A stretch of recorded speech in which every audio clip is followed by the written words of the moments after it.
right, next we're going to talk about the political landscape at this moment. Approval ratings for President Biden are tanking and fast and precipitously, and I want to say unexpectedly. I did not expect this. And also, it's not great news for the Democrats and their agenda. And it feels like, to me, it feels like, Biden was sort of this savior of like rhyme and reason. He came into office earlier this year and we thought, oh, good, we don't have the confusion and some of the craziness of President Trump. He's a sane person. It's going to be great. But now, as we're leveling off the pandemic and we see that the economy is starting to suffer, people are realizing that neither political party is going to save us from this, from ourselves. The bloom is off the rose for President Biden. I mean, we'll show you the approval numbers in just a second. But I think at the heart of all of this, people are wondering, like, okay, where's your agenda? Where is your stimulus plan? Where is your leadership on any of this? Why are we not hearing about the $3.5 trillion stimulus lately? Where's the rest of the $2,000 checks? Where are the checks? Right. Where's the expanded child tax credit? Where is any of this stuff? Negotiations last night between the White House, Nancy Pelosi, and Chuck Schumer haven't resulted in any kind of a top-line number right now. We don't know what that number is going to be. It's not clear when it's going to happen, what's going on. We actually have this report this morning that just came out just a few moments ago on where the White House sits now on this. I mean, look at this. They're saying they need to make some fundamental changes in the economic bills and most likely come out with a smaller bill. So they had this big wish list, and now they're starting to pare it down because of political pressure, because senators don't want to take on more debt when we cannot even agree on paying the debt that we currently have. That is not a just sort of Republican line in the sand. It should be something we are all considering, that we are all concerned about, not strapping our children with more and more debt without any way to pay for it. And so now the White House is saying some things are going to have to give, which was inevitable. If anybody thought that they were going to get full approval of the bill that they had, like that, it's never going to happen. I have to admit I did. I mean, no, really? I thought, well, yeah, Democrats run the White House. Yes. They run the Senate. They run the House of Representatives. Who is in their way? The people that are in their way are not Republicans. So if you want to sit there and blame Republicans, don't. But they don't want to be seen as going on a pretty woman shopping spree, right? With just a blank checkbook. And I think they do want to make it clear. And by Republicans holding their feet to the fire and saying, we're not going to increase the debt limit while you're talking nonsense about more debt. It's political theater. I mean, Joe Manchin, because Joe Manchin and Kyrsten Sinema are literally the two people holding this up, saying, we don't want this bill to be that large. We want it to be cut in half. And then President Biden's lack of leadership on this, I think that's why his approval rating is in the toilet. And think about the stuff that he could have done with an executive order that he decided not to. He was like, no, I'm not going to do executive orders. I'm going to leave it up to them. Yeah, like student loan debt. Loans. I mean, he could have, with a stroke of a pen, if he wants to win hearts and minds in the United States right now, he could pick up that pen in the Oval Office and strike down student loan debt. He could do all sorts Medicare. Of things. Yeah, he could expand Medicare. He could do all of that. No one in the House or the Senate leadership could give reporters any timetable on Tuesday other than to say, oh, we're just working on it. We're working on the stimulus. Without that compromise, the rest of that multi-trillion-dollar reconciliation package can't be finished. It's going to be sitting there on the table collecting dust, and House Democrats then also can't pass the $1 trillion infrastructure bill that's already been approved by the Senate, which is a huge piece of President Biden's agenda. It was supposed to be the thing where we're going to get these roads and bridges fixed and all of this. But is it the time? I think it's a fair question, right? And so Jen Psaki is saying, oh, we won't get another chance at this. So we want this bill, but we will pare it down because we won't have another chance coming out of a pandemic. Well, is that true? I don't know. I mean, I think where else is he going to get the momentum? And I think he should have probably passed this 5 months ago. But if you just think of like straight, balancing your checkbook type financing, if we were over leveraged as a family to the point where we don't even know how to pay the existing debt, why then would we go out on a spending spree? Well, especially a spending spree that the Congressional Budget Office has said this will not pay for itself. And that's a nonpartisan research But I think at the end of the day, this isn't about spending at all. It never is. It's never about spending. What it's about is like what they can get in it and what's not in it. So it's like, that $600, like people are saying, oh, there's these beautiful things in this bill, but there's also some really bad things like that $600 that they're going to track if you have that in your account is in there. Right. And so when is it ever actually about the money? Because if it was, then the military budget would be argued over all the time. All of these things that are going to their buddies, this $5 trillion in the CARE Act, they'd be more worried about that. But they never say anything about that because it doesn't benefit us. When it benefits us, then it's about the money. So that's why it's political theater to me as well, because it's never about the money. Yeah. Right. 3.5 trillion. I mean, so they're going to winnow it down now to I don't know, 1.5 or 2 trillion. But some economists are saying it is not 3.5 trillion. It's closer to 12. It's 3.5 out of the gate, plus certain things that need to expire that they will not let expire, plus certain things over the course of the next decade. It's closer to 12. I mean, let's be honest. The United States is crumbling, okay? The healthcare system is total crap. People are paying 10 times more for prescription drugs. The education system in the United States is garbage. The food supply system in the United States is garbage. The underlying actual physical infrastructure, lead pipes. I mean, we saw that story yesterday in another part of Michigan where they're now handing out bottled water to people because they're saying, don't drink your water, too high of lead in these new pipes now. This is another Michigan city.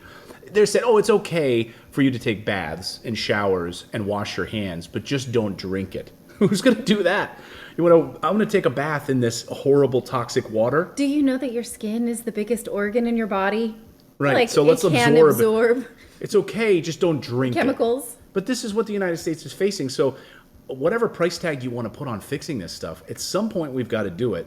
And you've got people right now, Democrats only, that are standing in the way of this. And this is really hurting some of the current races right now. Like Terry McAuliffe is running for Virginia's gubernatorial race, and it's not looking good for him right now. And he was on a Zoom call yesterday, and he let the cat out of the bag with other members of the Democratic Party in this race. And he admitted, like, hey, Biden is not terribly popular here in Virginia. Listen to this. But we got to get Democrats out to vote. We are facing a lot of headwinds from Washington. As you know, the president is unpopular today, unfortunately, here in Virginia. So we have got to plow through. Wow. Which one was he speaking? All the way at the bottom. You want to see that again? There he's all the way at the bottom in the blue. But we got to get Democrats out to vote. He doesn't show up We till are that thing facing goes a lot by. of doesn't headwinds show. from Washington. As you know, the president is unpopular today, unfortunately, here in Virginia. So we have got to plow through. But I mean, that's a pretty stark admission from a Democrat in Virginia saying Joe Biden's coattails are not strong, and so he's been running ads just against Trump. Basically, he's basically saying, "Hey, if you vote for this guy, he was a supporter of Trump. You got to vote me."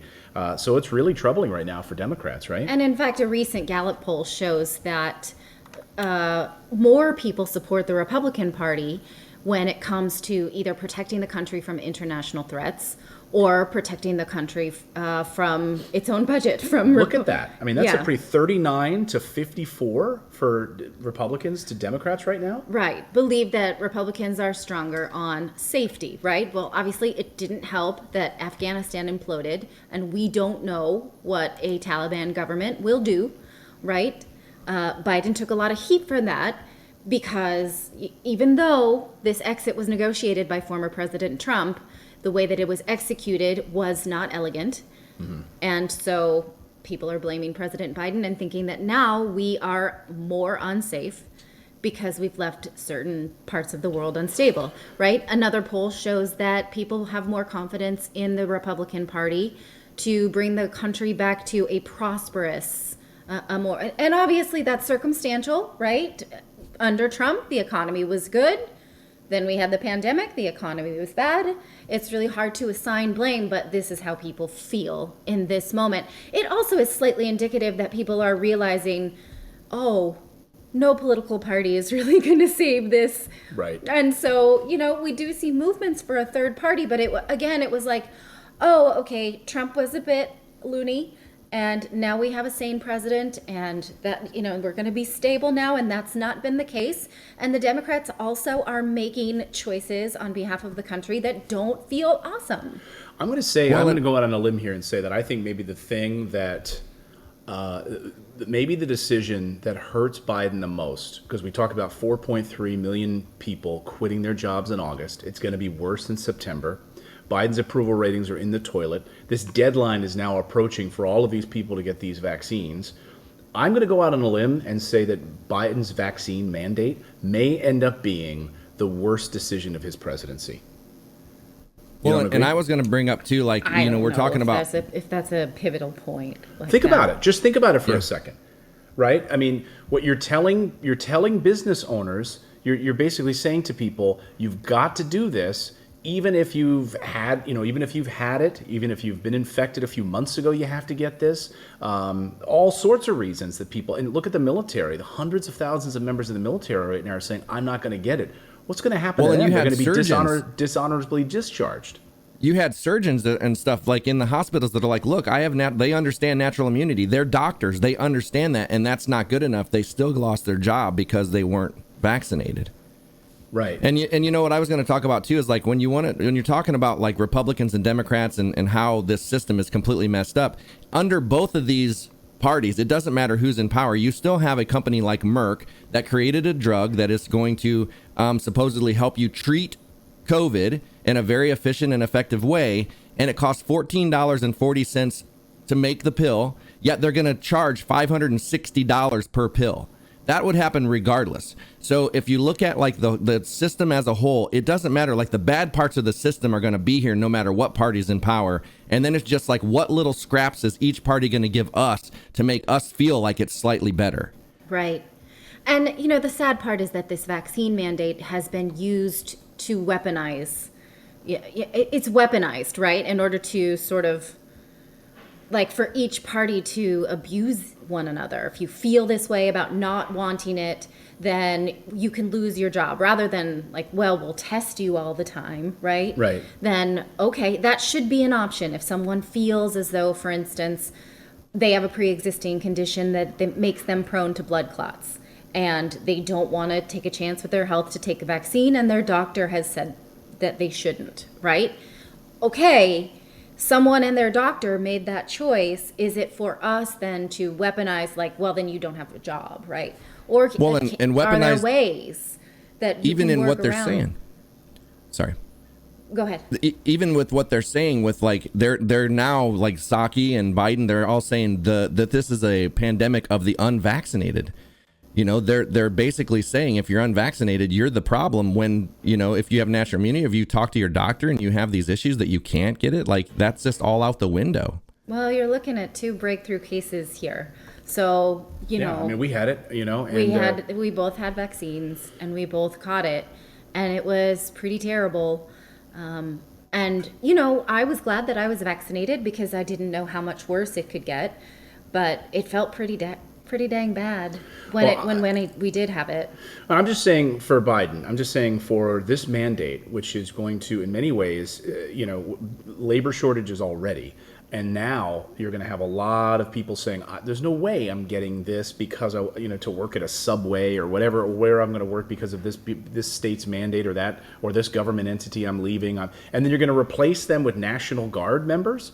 So, you're going to have hospital workers being replaced by the National Guard, members of the military, essentially. Like that's what we're moving towards in the United States. And that's what's going to happen, right? I mean, how many nurses or how many people in these hospitals are now going to be replaced with people that still don't even have to hit the vaccine mandate for another few months until that deadline comes up? Makes no sense.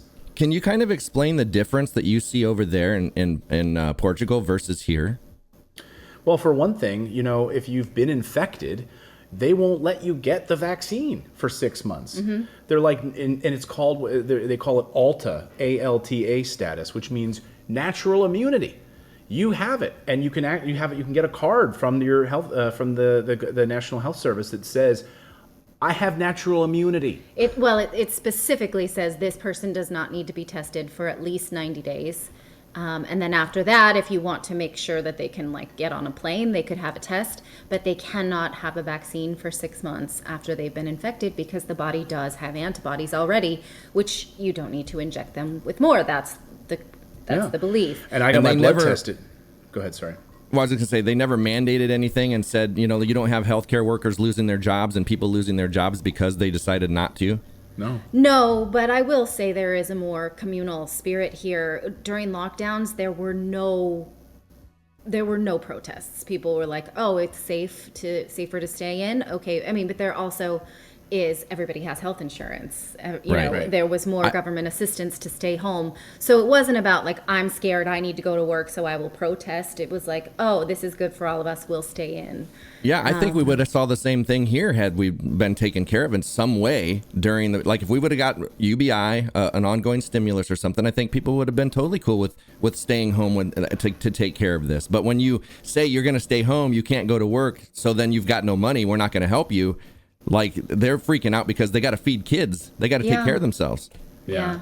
So I think this is why, I mean, you're seeing President Biden right now with these approval rating numbers, like the lowest of his presidency, you know, and this is the main thing. If you look at this Pew Research poll, it shows more support than opposition for infrastructure bills. So if you want to reclaim your status, President Biden, at the top of the hill, pass these infrastructure bills. There's huge support for them. You know, and then a majority favor raising taxes on large businesses. I am not in favor of those things. I don't think he should just take an executive order to do that. Well, he can't do that. But I mean, as far as passing infrastructure, he could certainly show the leadership position on that.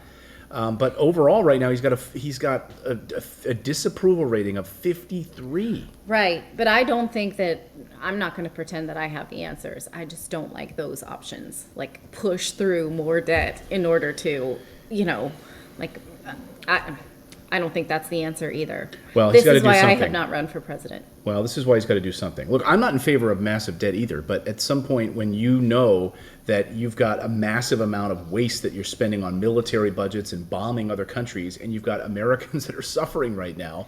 But isn't there a third option, which is like cut down wasteful spending in order to use the money Yeah, we've got? I would love that, but they're never going to do that. Of course not. But then we can't just say, oh, well, then spend more and let's see what happens.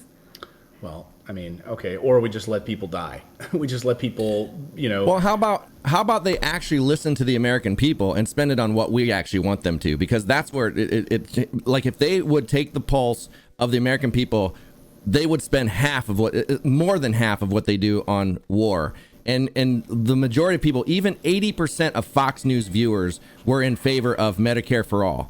You know, so it's like they're not listening to the way that we want them to spend our money. They're spending it on their crony buddies, and that's the problem. If you would take money out of politics, you get rid of lobbyists, you got rid of their super PACs, and got rid of any incentive for them to get stocks and buy and become multi-millionaires while they're in office, you would naturally fix this problem because you wouldn't have people that go into those positions of power to better themselves. They would go in there to actually help people. Yeah, I mean, and Indeed. they become Perfect career world. politicians, and then they make millions of dollars off of that. So, anyway, you know, no talk of a stimulus. We have no idea where that's headed, and President Biden's approval rating right now absolutely in the toilet and not getting any better, and it's weighing down the Democratic Party at large. Thanks for subscribing to the channel. You can also become a channel member by going to morninginvest.com/join, where you can stick it to the mainstream media and support independent journalism. We're able to bring you the stories that you won't see on any of the major billionaire-backed networks. Thanks so much. We'll see you next time, everyone.